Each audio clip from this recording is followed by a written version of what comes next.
Bonjour à tous, vous êtes sur GarageBen Auto, je suis très content de vous retrouver pour ce mercredi mécanique. Je suis content de vous retrouver mais je suis beaucoup moins content d'être là parce que là aujourd'hui on va faire des trucs que je repousse depuis des mois entiers. Si c'est peut-être pas en année d'ailleurs hein, pour l'une des deux pièces, vous verrez. Alors qu'est-ce qui se passe sur cette voiture? On va s'occuper de ses portières parce que ça demande un certain travail. Tout d'abord, première étape, ce sera la moins chiante mais je sais pas pourquoi j'ai traîné autant à la faire. C'est la pose de rétroviseur, parce que certains ont pu le remarquer, je n'ai pas de rétro sur la voiture malgré qu'il y ait des trous partout. Elle avait avant des rétros de Mustang, pourquoi pas. Donc du coup ça fait 3 sales trous dans la porte. Et ensuite j'avais mis des rétros typés JDM, hein, qu'on met sur les ailes. Mais j'y voyais rien dedans non plus, donc revendu aussi. Donc du coup je me suis retrouvé sans rétro. Et vu que j'en ai marre de garer cette putain de bagnole au bruit...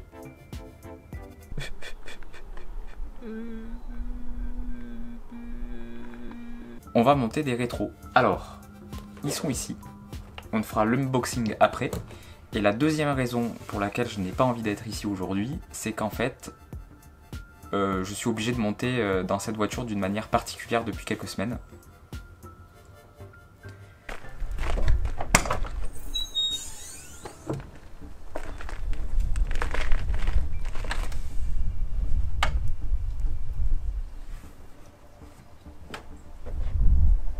Alors regardez pourquoi, hein. Je vais me décaler. Je précise, la voiture est ouverte. Merde.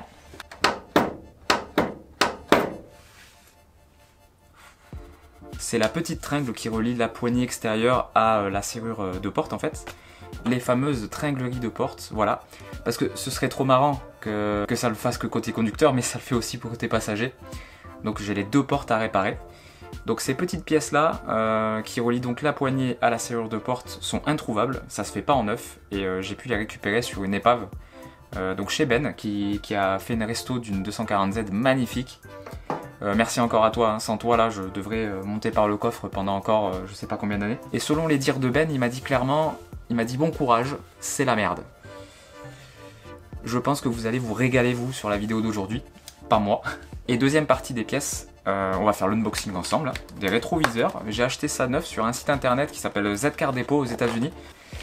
Donc là, j'ai pris du coup, certains vont être déçus, je ne remets pas les rétros sur les ailes. Pourquoi? Parce que ces deux rétros là, 90 €, les rétros bout d'aile, si tu veux du vrai Nissan, 1000 €. 90 c'est bien. Et puis vu que tout le monde a les rétros sur les ailes, je veux faire différent. Donc on a un superbe rétro en colle de cygne qui s'inspire du rétro d'origine. Donc je précise que les rétros ont mal été posés de base. Ils vont pas sur cette partie là de la porte. Ils vont ici, juste au-dessus dans la forme qui est un petit peu creusée là, sous la baguette. Donc on va devoir refaire des trous. Ouais. Donc ça va être un véritable gruyère cette auto, mais vous inquiétez pas, la carrosserie ne devrait pas tarder. Donc on a du coup le rétroviseur. Certains vont crier encore au scandale sur la carrosserie, mais bon. Et ensuite on a une petite pochette de pièces, on a le joint d'étanchéité, on a une platine de fixation. Ah bah c'est des vis traversantes, donc il n'y aura pas besoin de mettre d'insert ou de contre-écrou, donc ça c'est plutôt pratique. Écoutez les amis, on va commencer par ça, ce sera le plus simple. Ça m'évitera d'accrocher la voiture à chaque fois que je la gare, et puis ensuite on passera aux tringleries de porte. C'est parti. Je vais présenter le rétroviseur à blanc pour voir si tout se passe bien. Normalement oui, parce que c'est des pièces qui sont censées reprendre les formes d'origine du rétroviseur. Ça y va pas. Je sais pas si on verra à la caméra, il y a du jeu. Voilà, le pied. Alors il y a deux solus. Mais pourquoi ça fait ça? Et si je le mets là? Je pense que ça le fera ici finalement, hein, parce que ça va recouvrir les trous, et puis là le truc c'est que, en fait j'ai pas envie de le meuler, en plus il a l'air droit ce truc, donc j'ai pas vraiment envie de le meuler, parce que si je me rate, je me carre 90 € dans le fion. Je vais voir comment ça tombe avec le support. Reste tranquille toi.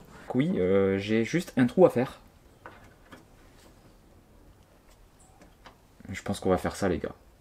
Tant pis pour l'emplacement d'origine, hein. Les puristes... I'm sorry. Ok, donc le premier truc à vérifier, c'est de voir si le diamètre du trou correspond aux vis qui sont fournies. Savoir si je dois aller tout refermer le garage et tout, et aller dans un magasin de bricolage pour aller racheter les vis. Franchement, j'espère que ça va aller. Sur les trous déjà existants, j'ai qu'un trou à refaire, donc ouais, ça devrait aller nickel même.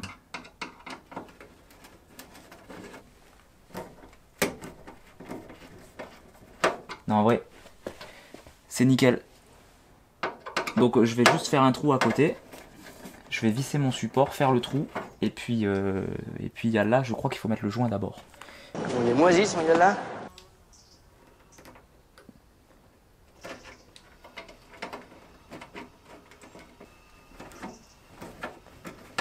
Pour l'instant, on va pas serrer trop. Je veux juste voir comment ça se présente avec le rétro dessus. Donc là, pour le rétro, il y a une petite vis supplémentaire. En fait, le support sera vissé avec 2 vis Parker dans la tôle et le rétro sera vissé avec une petite vis cruciforme qui est là dans le support. Donc là, je vais présenter le rétro sur le support pour voir s'il est bien droit et ensuite je ferai mon trou. Il y a un problème.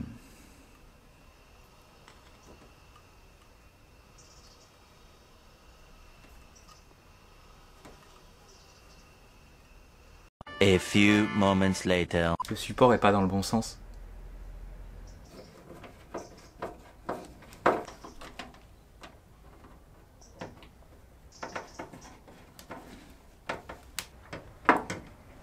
Donc là, on a juste à percer le deuxième trou. Alors là, il faut pas se foirer parce que les vis, elles ont une taille à respecter. On peut pas prendre plus large parce que c'est des vis Parker. Donc le tout, c'est de prendre le forêt qui passe pile poil dans ce trou-là. Je sais que c'est le bon diamètre, donc visiblement il y aura un trou qui restera, mais j'ai pas envie de repercer encore 1 milliard de trous dans la porte, elle en a déjà assez comme ça. Ça devrait être pas bon en fait, donc ça doit être du 3. Voilà, le 3 il passe vraiment pile poil, donc on va faire le trou.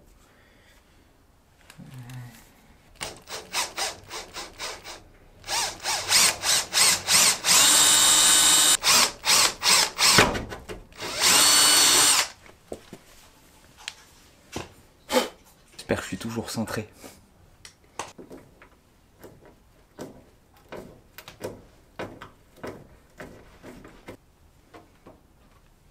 J'ai pas l'air hyper centré.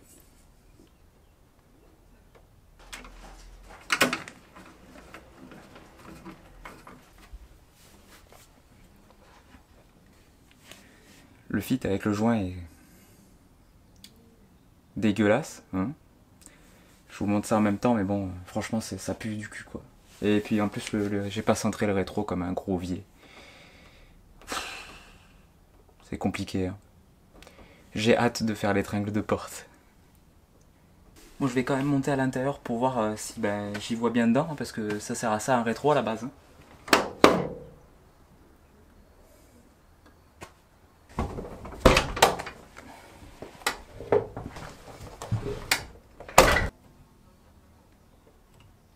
Ah ouais.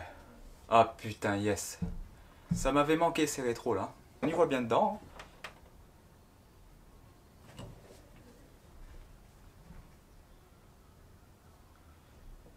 Validé pour ce côté-là, on passe au tringle de porte.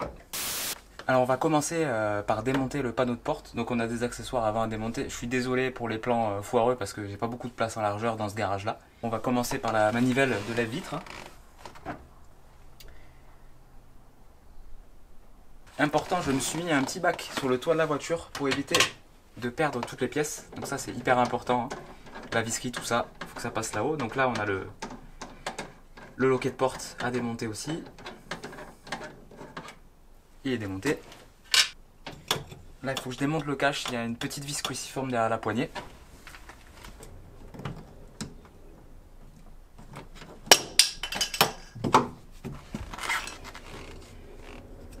Il est cassé.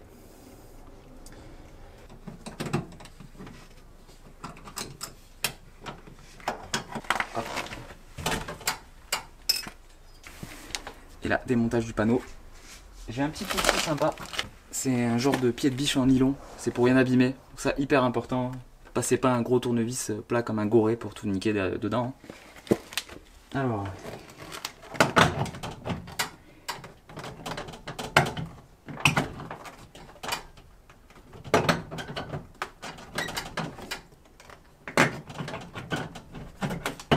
A few moments later. J'ai oublié de démonter la poignée intérieure.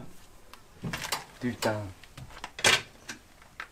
Faut démonter la poignée aussi.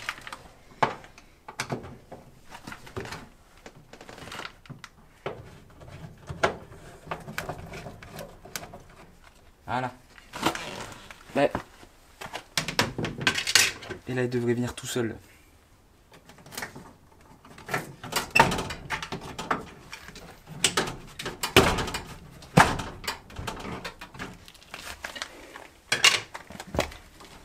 Et pour le haut, ne vous acharnez pas, il faut le lever et le glisser, je crois, me souvenir. Voilà. Yes.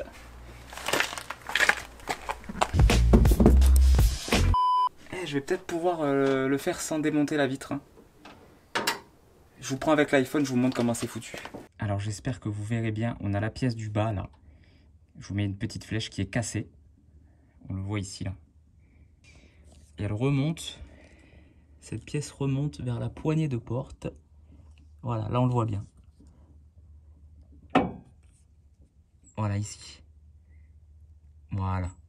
Donc il faudra faire fondre ce petit truc en plastique qui est à droite là, parce que ça c'est la merde à enlever. J'ai des petites attaches que Ben m'a filées en même temps. Voilà, et la pièce descend jusqu'en bas, là, hop. Voilà, où elle est cassée ici. Voilà. Je vais devoir démonter la moitié de la porte. Alors Ben m'a dit surtout, commence par monter ta vitre, bien la scotcher en haut de la porte. J'ai deux guides en fait, deux rails à démonter pour pouvoir déplacer la vitre dans la porte et avoir accès à ma tringle de porte.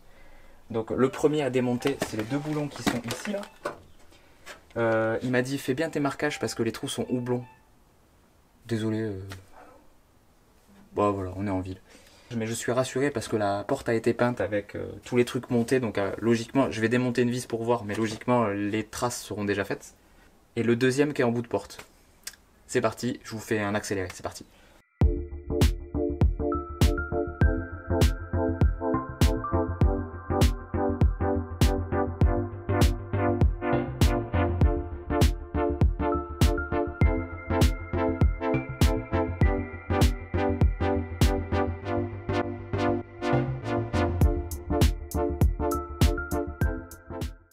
Logiquement, la vitre ne devrait plus tenir. Et ouais.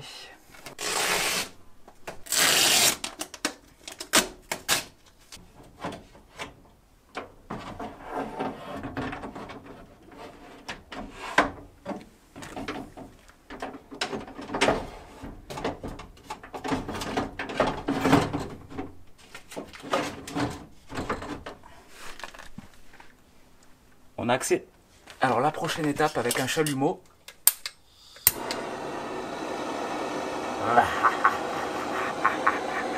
On va venir fondre la petite pièce, le petit clip en plastique qui tient la tringlerie parce que c'est impossible à démonter. Et en remplacement, j'ai deux petits... J'en ai deux petits que Ben m'a donné avec. Il m'a dit qu'il fallait juste ragrandir un petit peu les trous et puis ça passait nickel. Donc on va poser ça par la suite. Et puis ben, on va fondre cette merde, là. C'est parti.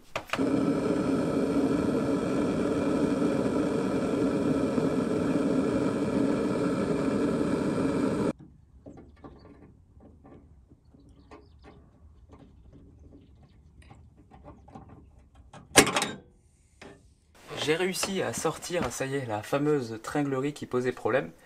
Donc j'ai bien fondu le bout, j'espère que les vidéos de l'iPhone ne seront pas trop dégueulasses parce que filmer dans une main, faire fondre dans l'autre, éviter de brûler la peinture de l'autre côté et tout, ça demande une petite dextérité. Donc je suis content, je l'ai eu.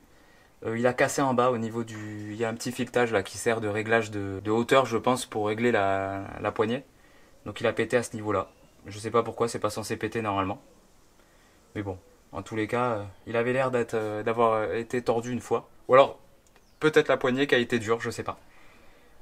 Ça va être une partie de plaisir à remonter, je pense.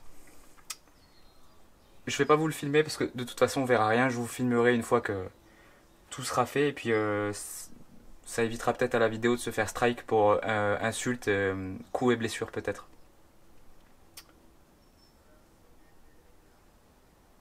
C'est parti. 20 minutes later. Alors voici la tringlerie bien remontée. Merci encore Ben pour tes précieux conseils parce que j'avais mis le clip du haut à l'envers. Hein, du coup ça tenait mal. Et voilà, on va jusqu'en bas, hop. Et là, on est dans le loquet de porte, dans la serrure de porte. Vous pouvez constater un petit peu la rouille. Hein. Cette voiture est en super bêta.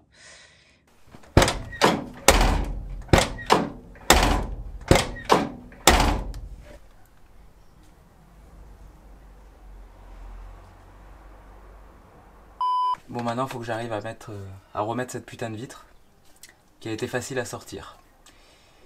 Mais en général, c'est le genre de truc qui est pas facile à remettre. En plus, je me suis fait un bobo. A few moments later. Moi, je crois que j'ai atteint des limites que je voulais pas atteindre.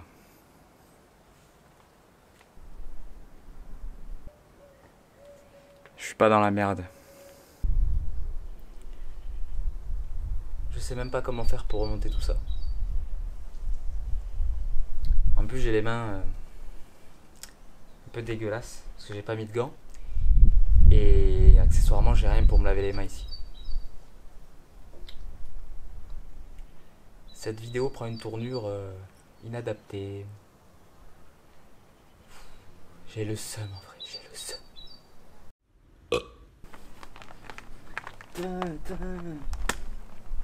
Très bonne nouvelle, j'ai réussi enfin à remonter la vitre après 2 heures de lutte. J'avais même perdu le ressort du mécanisme de la vitre, ça a été un bordel. J'ai dû démonter l'autre côté pour voir un petit peu comment c'était fait. Donc là il me reste les rails que nous avons démontés en début de vidéo à remonter. Le panneau de porte et logiquement on devrait avoir une porte fonctionnelle. Dire qu'il me reste l'autre côté à faire. 20 minutes later. On va faire le test fatidique.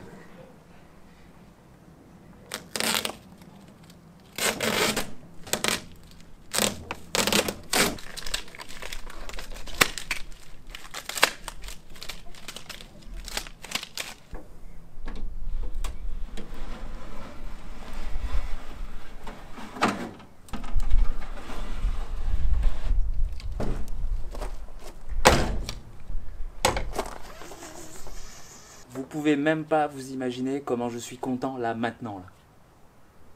Incroyable. J'ai plus qu'à remonter lèche-vitre, panneau de porte, etc. etc. Je vous passe tout ça parce que vous l'avez déjà vu tout à l'heure. Enfin lèche-vitre non parce qu'en fait je me suis chauffé et j'ai démonté la porte complète. Hein. Il restait plus que la ferraille extérieure. Putain de scotch. C'est mes derniers gants en plus. J'ai même plus de quoi me laver les mains. Et l'autre côté on va aller voir si le loquet c'est le même problème. Je pense que oui. Et puis il me reste aussi un rétro à poser. Putain, je suis pas rentré moi encore. Putain. Bon, très bonne nouvelle, je viens de trouver le problème de l'autre côté. J'ai pas tout démonté normalement. Regardez, si j'actionne la poignée à l'extérieur, la tringle bouge. C'est juste qu'en bas, je sais pas si on verra mon doigt à ce niveau-là, le boulon du haut demande à redescendre. Ici, c'est la serrure de la porte. Et quand j'actionne, ben forcément, ça pousse pas parce que c'est mal réglé. Donc c'est une excellente nouvelle, il me reste juste le rétroviseur passager à monter. Bon, regardant plus en détail pour régler la poignée, pour régler la tringle, je me suis rendu compte de quelque chose. Désolé, c'est filmé vraiment à l'arrache. Voilà. Bon, ben en réalité, c'est pas la tringle qui est mal réglée, c'est la poignée de porte qui est cassée. Plus facile à trouver qu'une tringle. Donc je suis un peu rassuré quand même. De toute façon, nous, on va se quitter là, hein. Je vous remercie grandement d'avoir regardé cette vidéo. J'espère que vous l'avez appréciée. Moi, j'en vois plus la fin. Là, j'ai hâte de rentrer chez moi. Si ça vous a plu, je vous demande un petit like. Hein, c'est la récompense. C'est ce qui nous soutient grandement. Donc, petit like, petit commentaire. Et surtout un abonnement hein, si ce n'est pas déjà fait. Voilà. Donc, moi, je vous remercie en tout cas d'avoir regardé cette vidéo. Moi, je vous dis à dimanche pour une prochaine vidéo. Et à plus tard pour un autre GarageBand Auto. À très vite. Merci beaucoup. Prenez soin de vous.